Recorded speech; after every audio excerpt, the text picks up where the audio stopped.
tuned in to the Mind of an Entrepreneur show with your host, myself, Sajda Wendy Muhammad.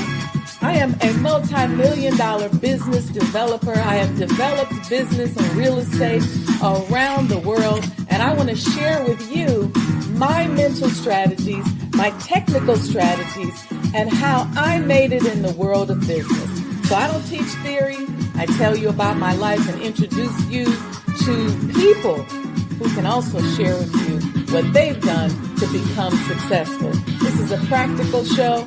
This ain't a theory show. You don't want to miss it. So stay tuned.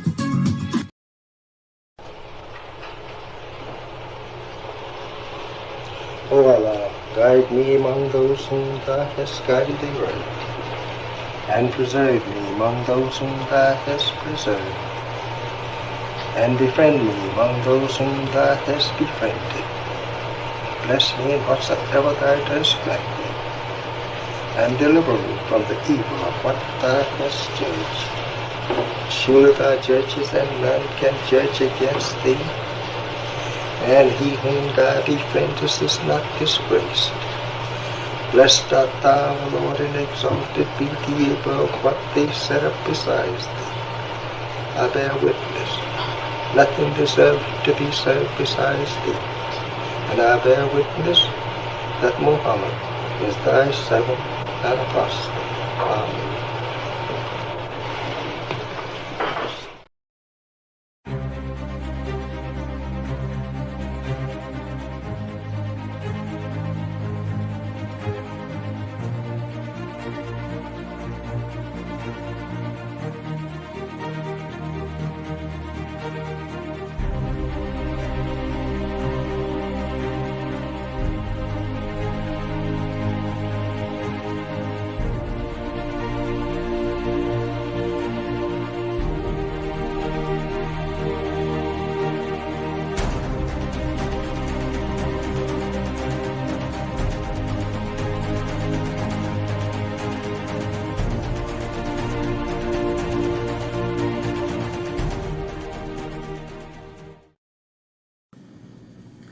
The Honorable Elijah Muhammad, who in my judgment is the master historian,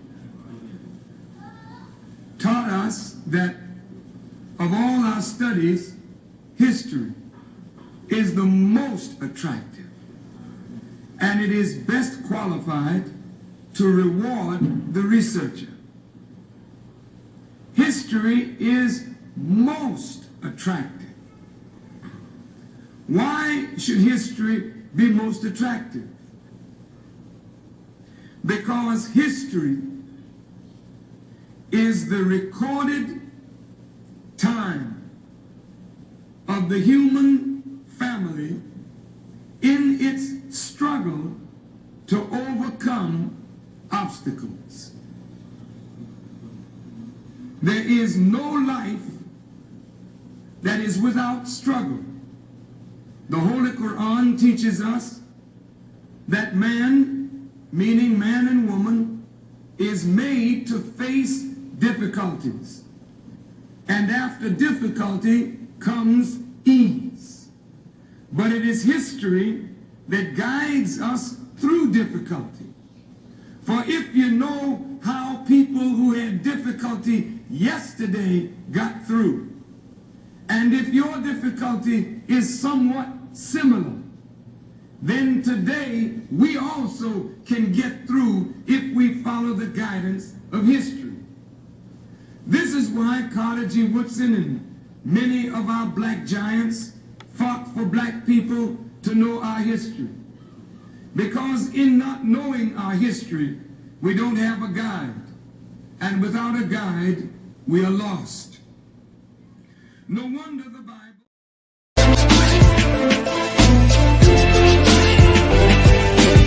You belong to yourself. You're an independent people, created from the nation of free people. Yes, sir. You don't need to go nowhere but to yourself. Yes, sir. There will be a great separation. Yes, sir. So I said, it is on now. College is meant to prepare you for your future. That the time dictates that if we don't do something for ourselves as a people, we will be destroyed. And the aim of the enemy right now is to take us out. We have God with us. We have Him as our guide. Yes, sir. We don't have to stand around here and ask the question, what must be done? Yes, sir. Get up and let's go and do something. Yes, sir. We cannot sit down. We cannot lay down. Yes, sir.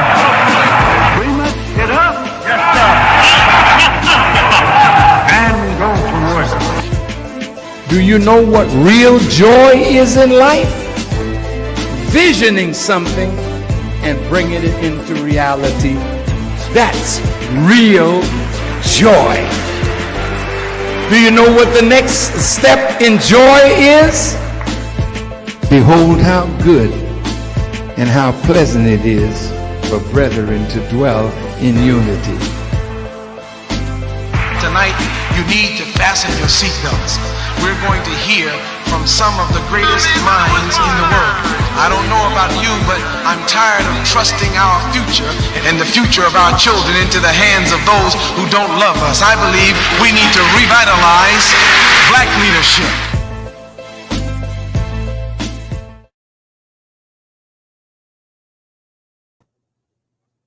Assalamu alaikum, family. Peace be unto you. I'm your sister, Sister Sajda Wendy Muhammad, and I'm your host tonight on the Mind of an Entrepreneur show. This is our series on Black Muslim businesses. And let me tell you something. We got a real treat for you tonight. And when I say treat, I mean a real treat, like for real treat. So before I even bring Sister Nneka and Brother Michael onto the screen, I made this little montage of their desserts. Their company is called Paradise Desserts. And I think it's hilarious because y'all people who just love sweets, all y'all got to do is just see it. So I'm going to play this video for you. And it ain't got no words and nothing. It's like a quick 30 seconds. But I just want you to envision yourself tasting these tasty treats because you know that's what y'all want to do. And I'm going to mess y'all up right before we go on this 3-day fast so y'all can be craving those sweets. And you're going to have to stop over there and get you something so you can have it when you break your fast. So check this out.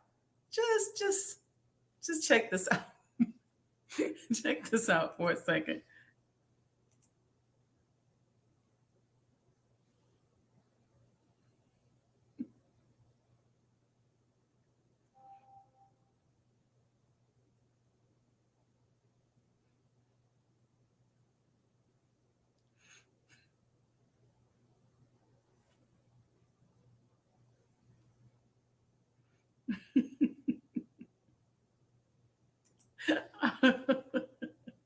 I'm laughing because I know y'all was tasting the chocolate and tasting all the other little pieces of it. And y'all don't need no words. You just talking to yourself about how you want it. You want it so bad. So let me bring my brother and sister on here. Assalamu alaikum. I know I'm silly. Alaikum salam. How are y'all doing? Oh, wonderful. Thank you. How are you? Good. Y'all so cute. Yeah, I'm sorry. I don't mean that in a disrespectful way. It's her. Okay. She said it's you, Brother Michael, and he said it's you, Sister Nneka. Listen, I'm so excited and I'm proud of you all. I'm proud of you, your business, and just the work that you do in really creating an art, right? Out of making these sweet desserts. You call it Paradise Desserts. Tell me, Brother Michael, where'd that come from? Where'd that name come from? That came from this beautiful young lady right here. Paradise. You know, everybody wants to experience paradise, you know, and that's how that came about. And we gave it a slogan, a taste of heaven on earth. Yes. A taste of heaven on earth. Okay. Look at people talking about, ooh, looks wonderful. See, they don't even have to have the word. Look at Sister Letha. She said literally. Literally. Yes. You can taste with your eyes. That's right. So who does most of the baking, and who got into this first?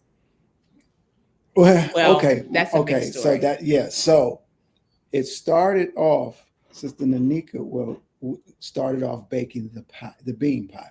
Right. We got our hands on a very supreme uh, bean pie recipe, and Sister Nneka, uh, I said, when you gonna make that pie? So she tried it. The first time it was okay. The second time it was a little better, but the third time, I said, the hustler that I am, I said, we can smell that pie right there. That bean pie is hard. I remember when I Yeah, first became it's not easy. a Muslim and we started learning how to bake. That bean pie is a tough one. Oh yeah, you got to follow the instructions, and so Yeah. she got it after the third time, and that's how we got started. The way we started, a lot of people don't know. Some people do, but a lot of people don't know. Sister Nneka used to bake the pie for me, and I would take them out in the community, and that's how we got started. Yeah, our beloved sister, when we were living in North Carolina, when we first got married, there was a sister in the mosque in Greensboro, Sister Angela. Angel. And at the time, Sister Angela was in medical school. And she used to bake the pies from time to time. And she had some of the best bean pie we'd ever tasted. But we were trying to get one from her like every day. So finally, she was like, look, y'all, I'm in medical school. So I'm going to have to give you the recipe because I'm not able to keep up. And the rest is history. She gave us the recipe. I flubbed up the first few times, but then she took me and she was like, are you doing this? Are you doing that? And she kind of walked me through the steps. But the recipe really was not perfected until Brother Michael got his hands on it. Baking is in his DNA. So once the recipe was turned over to him, he made some tweaks and a new pie was born that was just the best I've ever tasted in my life. So was Brother Michael already a baker? Like because it's one thing to bake, but then the way y'all put together them cakes and stuff, this is like professional grade, next level stuff. Like Sister said, it's in my DNA. My grandmother, she was a serious baker. Okay. And we were actually in her house. The house was vacant. We actually lived in that house. And so her energy and her spirit, you know what I mean, was in the house. I never really was a baker, but it's something called survival that made me maybe. yeah. So, and like I say, it's in my blood. I do believe that. And so once Sister Nneka taught me how to make it in terms of the instructions, following the instructions. And then of course, because I'm baking bulk, I had to tweak it over time. It really took me about 6 years to get it to where it is. And so, yeah. So the business you all have now, it's on 79th Street. Tell us about that, because I know you just had your grand opening. Yes. Well, we met a family called the Brewers. Mr. Brewer, Mr. and Mrs. Brewer. We saw the place. Well, Brother Michael introduced us to another Brother Michael introduced us to them. And so, of course, we're looking for our next move. We're looking for our expansion. So we sat with them for some months. They have a nice place. And so we said, we want to join forces so we can begin our process. And so we sat for a few months and kind of finally worked it out and say, okay, this is how we're going to do this. We decide we have a wonderful partnership, and we knew right away that there was something special to this because one, Mr. Brewer's name is Elijah and his birthday just so happened to be October the 16th. So we were like, okay, there's a sign. But part of the science of business, and I call anything that the Honorable Elijah Muhammad demonstrated to us in terms of business, even just watching how the minister moves in the rebuilding and the things that he's done. This is all part of the science of business. And one of the things that he tells us to do is pool our resources. Right. Mentally, spiritually, Right. our talent. And so Right. it sounds like that's what you did with Mr. Brother Elijah Brewer and his Yes. family. And we forged a beautiful in the community where it's a beautiful union of Christians and Muslims. So we're also an example of Christian Muslim unity coming together to be a beacon of light in the community. You're walking right in the footsteps of the Honorable Elijah Muhammad and the Honorable Minister Louis Farrakhan. And one of the things that I found that has really helped me to be successful in business is knowing how to bring people together from different groups and Yes. different walks of life and making friends and uniting around our business endeavors. Because we all know that as the minister said, as the minister teaches us, business is the activity of life. That's right. And Yes. so it's not some separate thing that we can't access or some far away, far reaching thing that we would never be a part of. It is literally the activity of life. That's right. Absolutely. It's a beautiful thing what you all have done. And I'm sure that you've seen how it's forged so many beautiful relationships even already. Absolutely. And that's the key, relationships, like, and even coming into the ranks and having final calls put in my hand to the point where I have to go out here and I have to make a human connection. You know, and that's the power Yes. of the teachings, where we come into a process where you have to make human connections. Mhm. You know, and so that's the beauty of it. It's, you know, the growth and development in that it's impeccable. It is. You know, sometimes we get so busy that we forget that, right? We forget that we are really in the resurrection business. That's right. Right. And I think sometimes we forget that because we get so busy and doing what it is that we want to do. We don't introduce anybody anymore. We're not an example. We just kind of tunnel vision. But Right. the real success is in building relationships and connecting with people and really being an example. Yes. That's right. And one of the things I wanted to share on that note from Message to the Black Man that really touched my soul, in the words of the Most Honorable Elijah Muhammad, which makes business for us so much more than just making money. Like you need to make money now. Mm-hmm. That's important. But it's a part of that mission of the resurrection of the dead. And in Message to the Black Man on page 174, the Most Honorable Elijah Muhammad says, acknowledge and recognize that you are a member of the Creator's nation and act accordingly. And the power in that for me is like, if you're in the Creator's nation, then that means you are born yourself to create. You're given the power to create.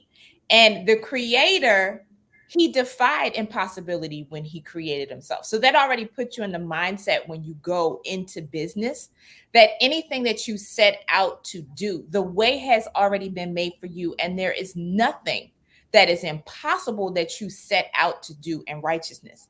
But then he goes on to say, this action in the name of Allah requires you as a Muslim to set an example for the lost found, your brothers in the wilderness of North America.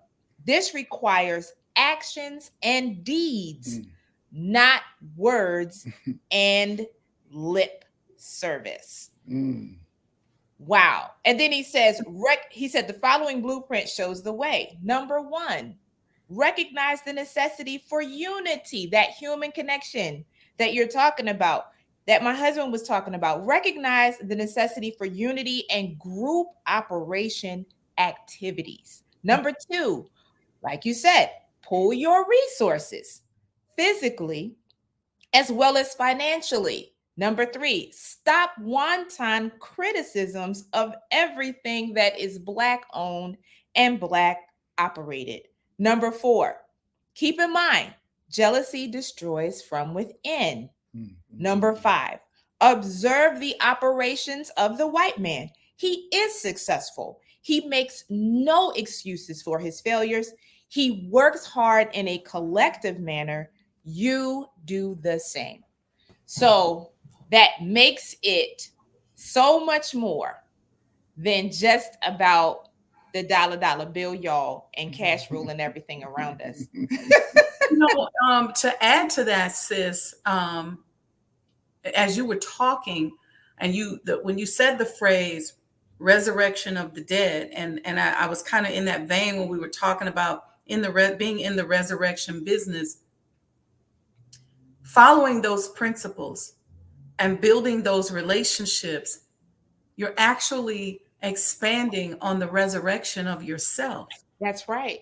So that transformation process that begins to perfect you and I begins then to expand what we will attract, where we find ourselves, the people we end up being around. So it's not just, I tell people all the time, I said, listen, I'm telling you all, these teachings work. I've been around the world and back, and it works. Just keeping to those principles, and you'll find yourself in this circle that you didn't expect, or at that table that you didn't know nothing about, or being introduced to that person that you never seen before in your life. You will just find that the world begins to open up to you. That's right.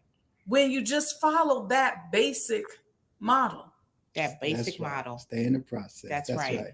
Yeah, it's just the basic, staying basically in that process. Speaking of which, we were having this beautiful conversation before we went on air that I just wanted to share because we have something in common. And it started with me saying to you all that you all look alike.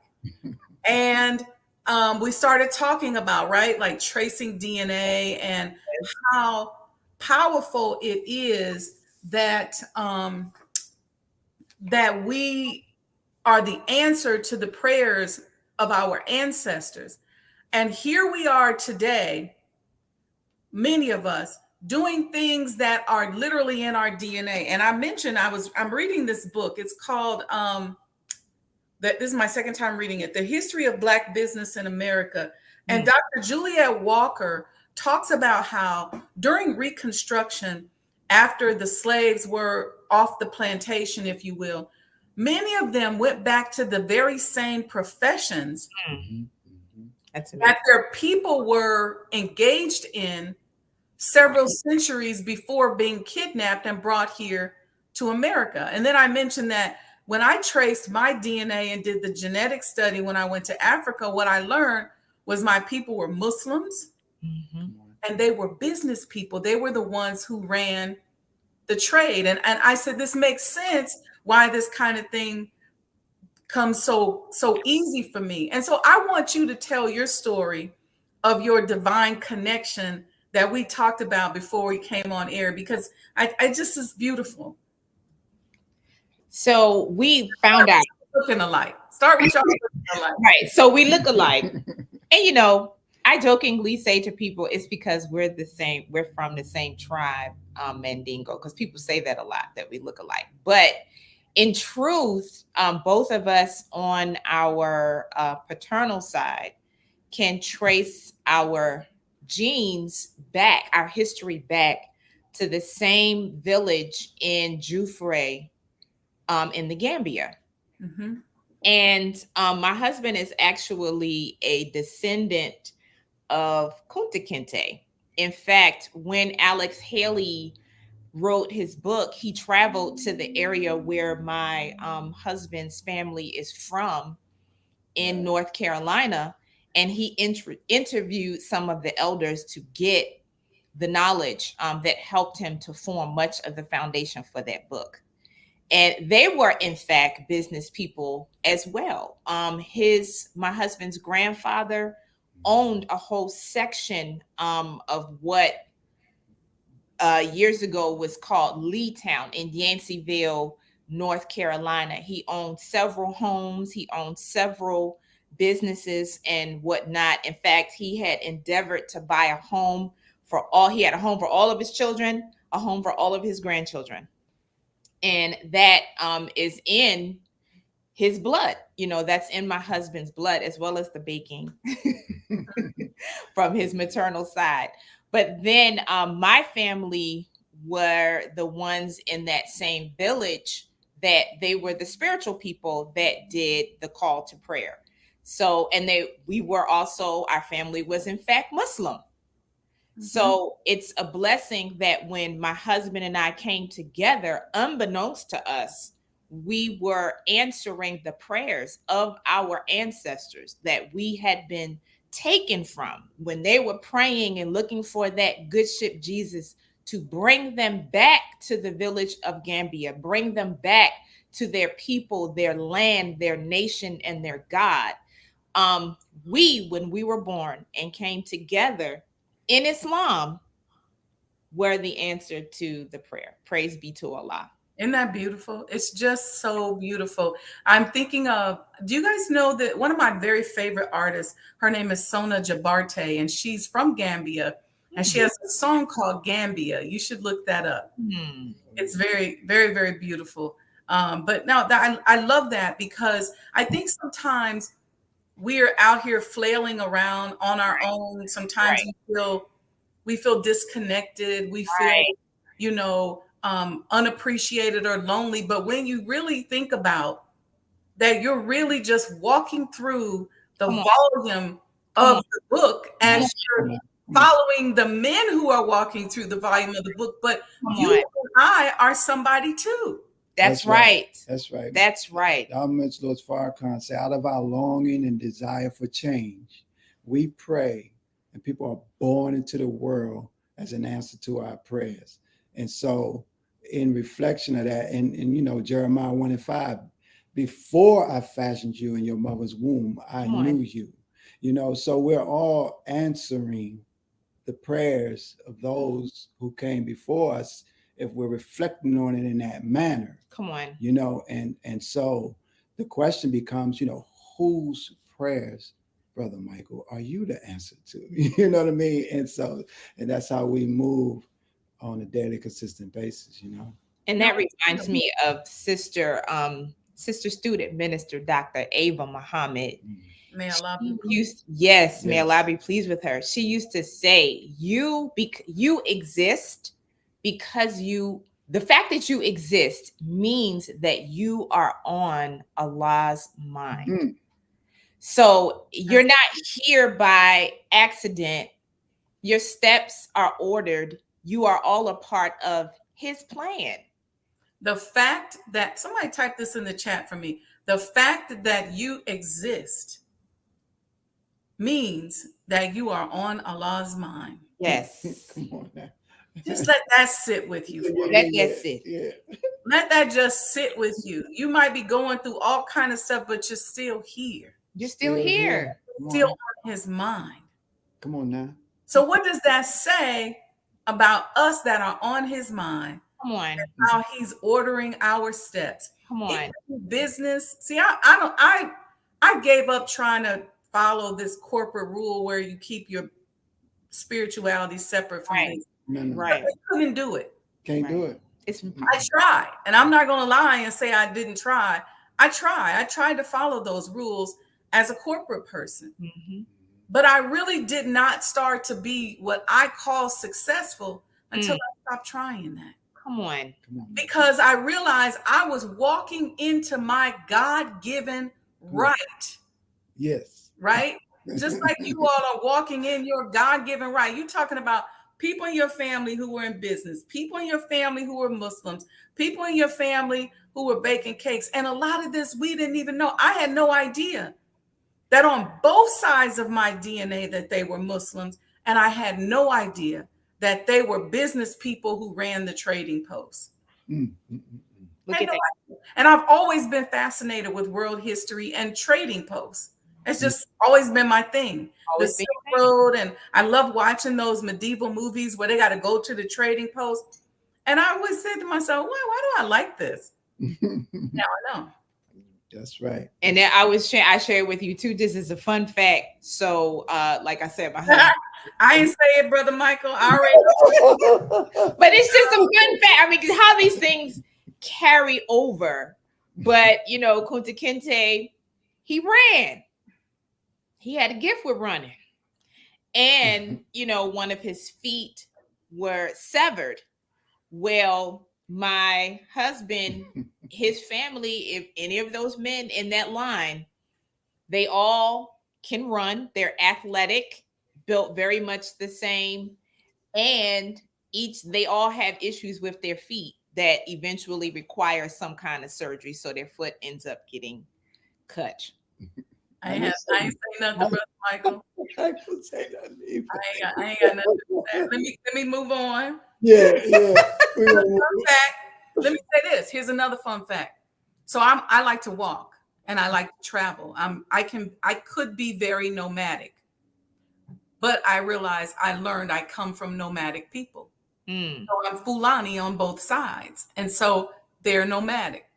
And so one of my friends in Africa, he said to me, we were talking about citizenship, and he said, he knows me as Wendy. He said, Wendy, you can have citizenship wherever you want. Y'all move around. He said, he rejected them saying to me, you're from this village in Guinea or this village in Nigeria. It was two different. And he said, because the Fulanis walked. Come on. They moved. And I was like, wow, I didn't think about that. He said, so you're going to be able to trace your DNA from Ethiopia all the way down to Guinea and so on and so forth, even across the Bering Straits. Come on. Yeah. So what that taught me was it's okay to be yourself. That's right. Come on now. So you might not like your feet, Brother Michael, but somebody on Drake got the same feet as you. That's what Sister Nneka is that for us as sisters, right? We walking around, we don't like how our body looks. But we don't know. We might have the same body as the Queen of Sheba. That's right. That's right. We may not like our hands or our nose, but we may have the same nose as Queen Amina. That's right. I loves my feet. Well, you be putting your foot in them cakes, though. I see. Yeah. Yes, indeed. I want to know how the community is responding to you all being there on 79th Street. Because let me tell you, one of the things I love, this probably comes from my Fulani background, is having that space and being able to connect with the community. Yes. And that's the joy of it all. Like I was saying earlier too, the final call has really shown me how to make human connections. I love it. I enjoy it, and so that's the energy that we bring. So the energy transfers. Yes. And that's basically what's taking place. It's an acceptance. You all have such a beautiful spirit, and I'm really big on eating food that has the right spirit in it. Yes. I don't go to restaurants where it's just wham bam, thank you, ma'am. Don't wham bam, thank you, ma'am. My food. Exactly. I like spirit to be in my food, and then I like to have it in a beautiful environment. And so I can only imagine the spirit that goes into your paradise desserts. So I want to know, besides the bean pie, what's the crowd favorite? The cake, the triple chocolate cake.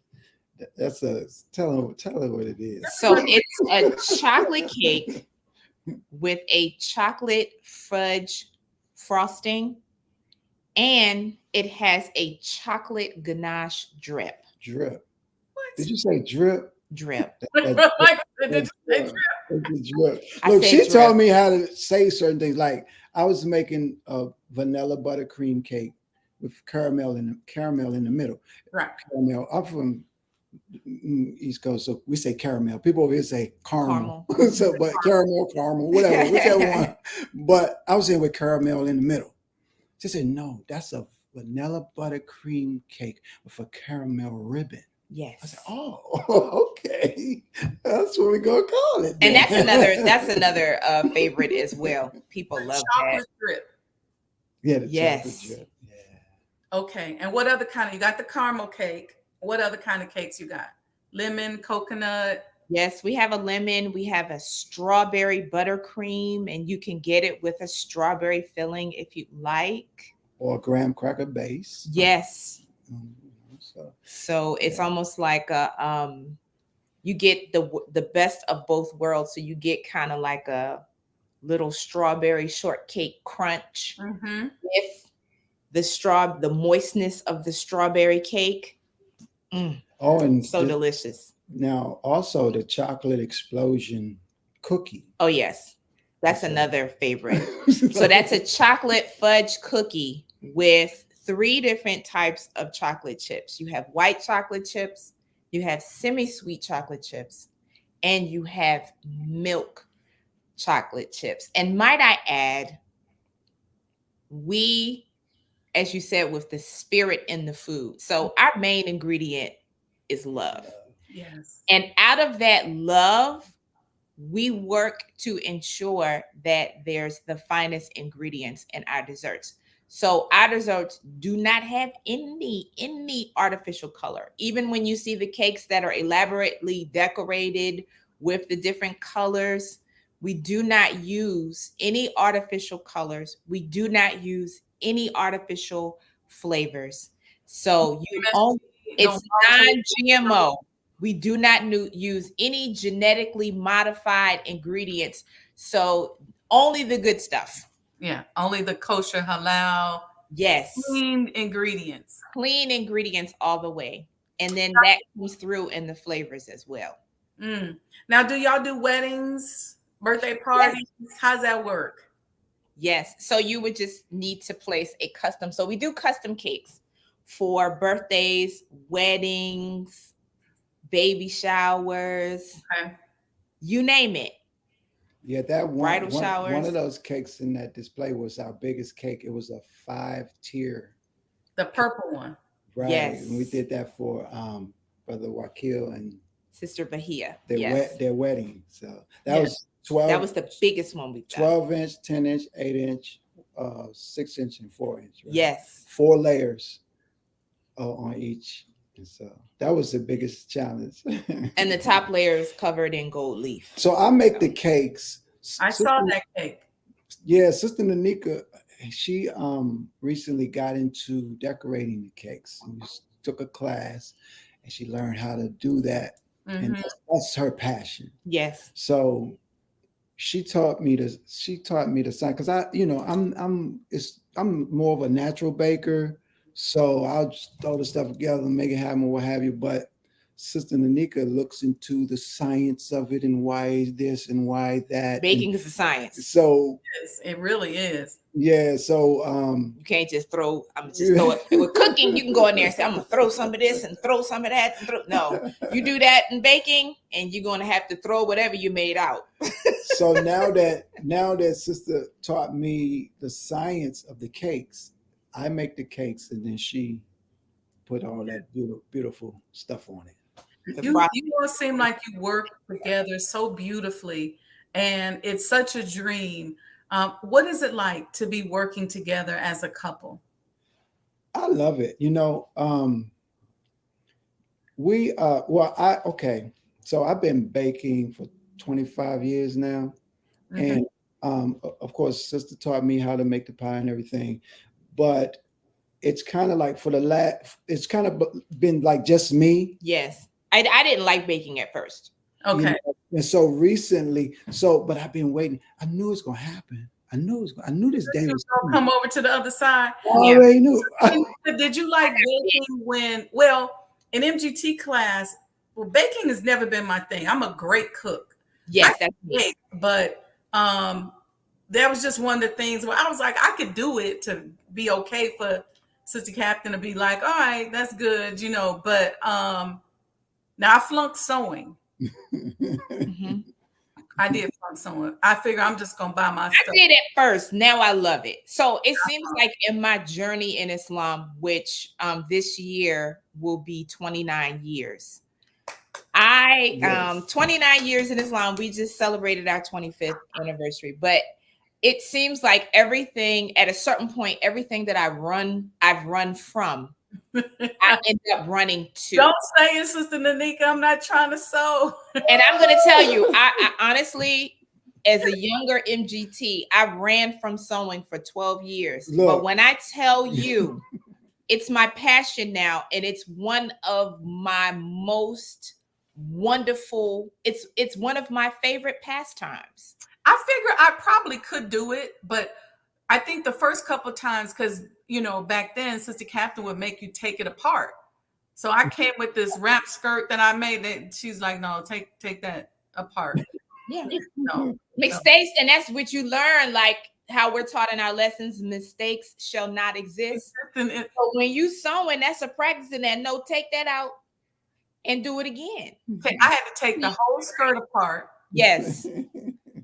And start over. And I was there sewing. I'm like, why are we doing this again? Oh, but it teaches you such wonderful patience. That's how she was to me. Look, I remember the first sewing machine. Can I get this sewing machine? Yeah, you get that sewing machine. That sewing machine sat. Yeah, it did. It collected dust for a long time.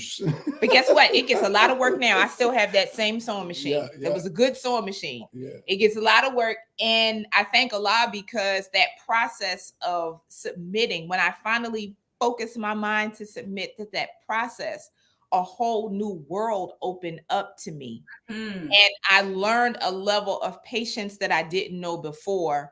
I learned a level of tenacity that I didn't have before, because I don't care how good of a seamstress you always are going to have to take something out. You're going to have to start over and you're going to have to start over. And the key is focusing on the goal to get it done. If you're willing to go ahead and take it out and do it over again and keep at it, that's how you attain to perfection. And when, it took how many cycles of trillions of years for the creator to produce himself in the dark womb of space. Right. He was sewing. Put the science on the sewing. Lord. Shout out to my former captain, Virginia. And I remember her saying to me, because even once I got to Chicago, I still wasn't sewing, but I remember her, she said to me, this was recently, she said, when they get a little older, they don't have a filter no more. She said, Sister Wendy, you was always good with the sisters. Because I always taught orientation. She said, you was always good with the sisters. She said, your bean soup is real good. And you can cook real good. She said, but you can't sew. I said, remind me, like, you ain't forgot about that all them years later. And so I decided, I used to always make a joke in class, and I said, I'm just going to buy my clothes from the sisters who can sew. Come on, man. Help them set up their businesses. Unity. And then we're going to do cooperative economics and pool our resources here. That's right. But anyway, back to you all. I'm silly. Back to you all as a couple. I admire your working together, and I can really see the unity and the love. And I can only imagine how successful this business will continue to become if you all continue with this formula. Yes. Well, I love being a helpmeet to my best friend. So, and as his helpmeet, as his wife, it's a blessing to have, how the scripture says, he who findeth a wife findeth a good thing, right? But the thing about a woman who loves her man, she's going to be there to look out for his best interest. Right. She's going to be that one that you can trust. And as you're navigating through the warfare of business, she's going to be that one that's going to be your peace and your calm. But she's also going to have your back in the fight. What's interesting? Your peace and your calm, but she also going to be your weapon. I'm hearing you say that, Sister Nneka, and there's so many people out here who buy into this man versus woman. Oh my God. Crap.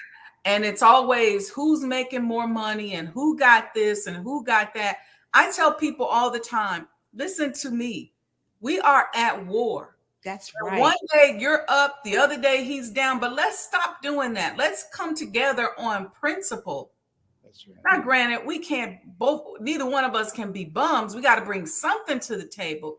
Right. But we have to understand that we are at war. And I see you all as a perfect example of battling that war, the war against the Black woman, the Yes. war against the Black man, and Yes. coming together and introducing that something into our community that can help combat that war. And I'm so on board with you, sister, because Satan has weaponized the role of the male and female and pit us Against each other. against each other. And unfortunately, so many of us are falling for this terrible trick when it is marriage that's the cornerstone. Mhm. Family is the cornerstone. And so it is very unfortunate that we've gotten away from those principles that uphold the family. And that's why I'm such a proponent when I see, because I see from time to time in social media, I see that males and females fighting against each other. And I'm like, oh, Allah, we have such a wonderful, wonderful teaching in the MGT classes and the FOY classes. What the most honorable Elijah Muhammad is giving us in those teachings as taught by the Honorable Minister Louis Farrakhan on the role of the male and the role of the female. If we would just take that, our communities would come to life overnight. Mhm. If we really understood who we are as women and the power of our femininity, and that a nation can rise no higher than us, we would rise overnight. And then if we understood that without the man, it's not going to rise at all, we would be on top overnight. So yeah, it's a fight in Satan's world, but it's a fight that we have to win. We have to be intentional about winning it. Yes. We have to be intentional about family. Family has to stick together. That's right. We can't let this devil come in between. See, once he breaks us apart from our family members and we start stabbing each other in the back and hurting each other and doing all these devilish type of things to one another, sometimes we're lucky enough to be able to go out in the community and build our own family if sometimes our own personal family ain't what we want it to be. Right. But the real thing is on the front end, That's right. let's be family. Let's be in relationships. Yes. Black women, I always say to sisters, because I talk to a lot of Black business women. And what I say to them is I say 68% of my followers are Black men. Mm.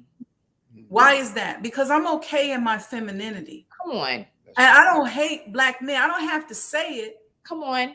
They just know it. Come on. And so we have to come together, open businesses with one another, build, because at the end of the day, if we're at war and if the white man says, well, we'll let Sister Nneka make $200,000 a year, but we're not going to let Brother Michael make $200,000 a year. We cannot weaponize what he chooses to reward us or not reward us with.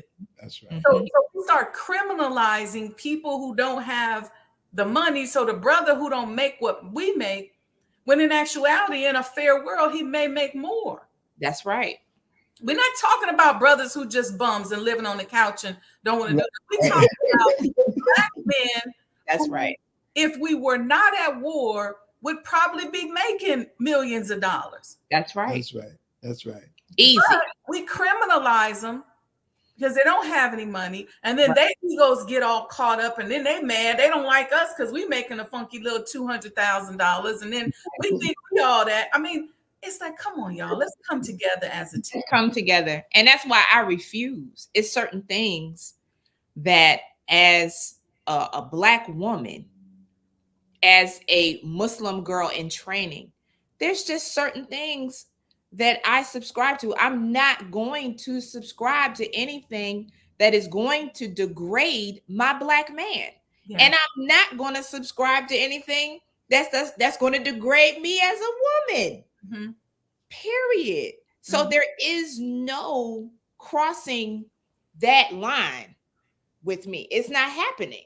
Yeah. It's just not happening. And that's how the stance that we all have to take. And if we are unified in that stand, there's no penetrating that.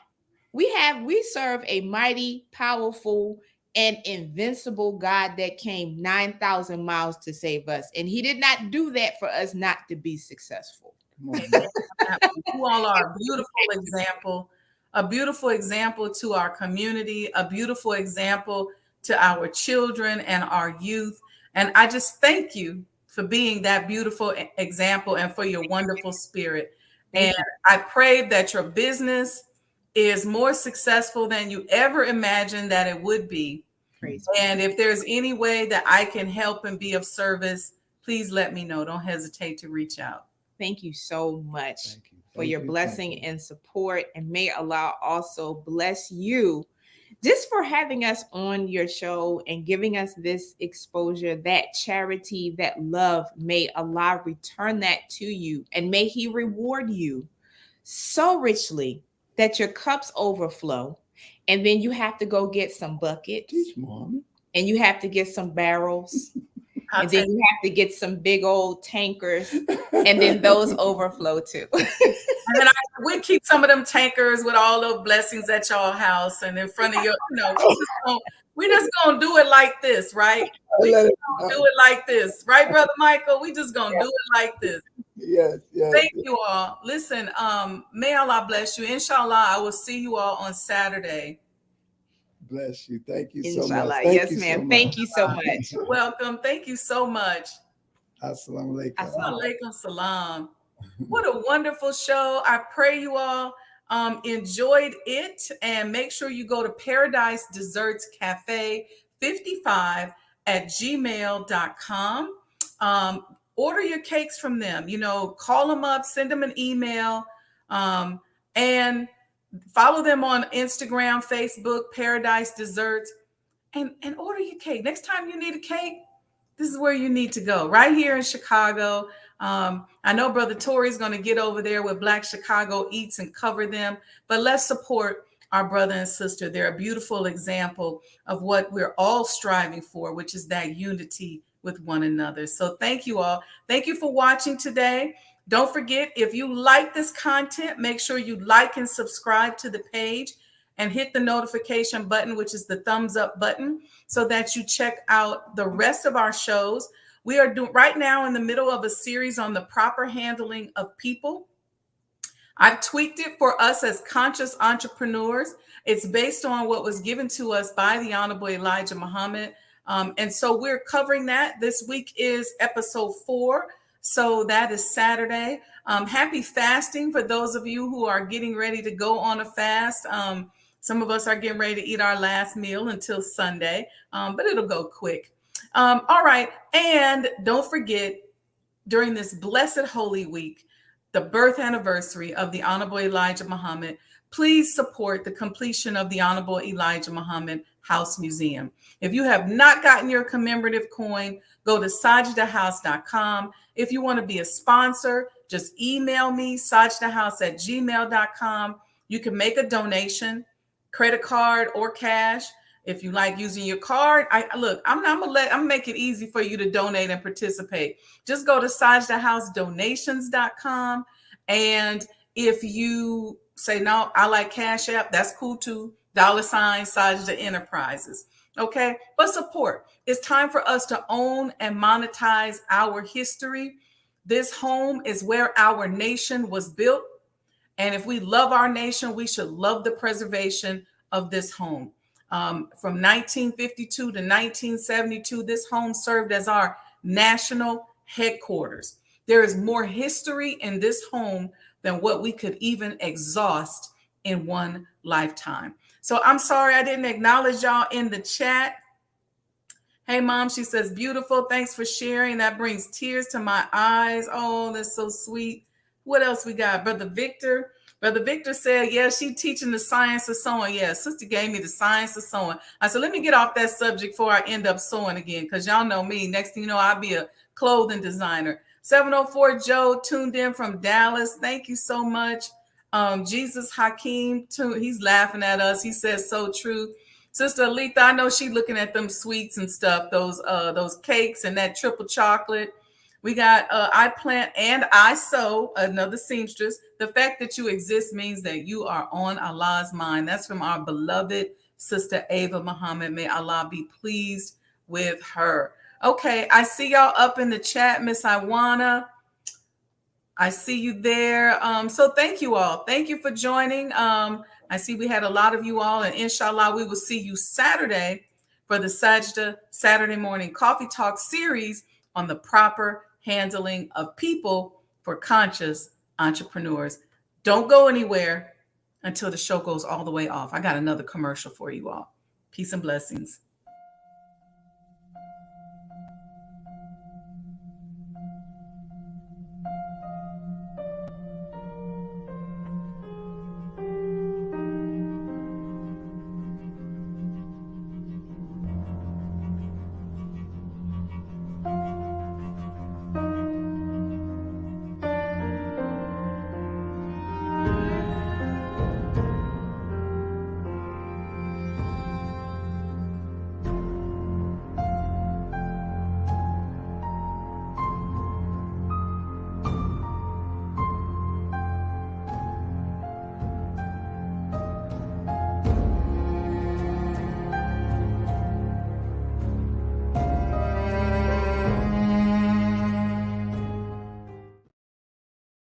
Greetings, conscious entrepreneurs. Add the Mind of an Entrepreneur show to your Roku TV lineup and catch up on past episodes of all your favorite Mo Today shows.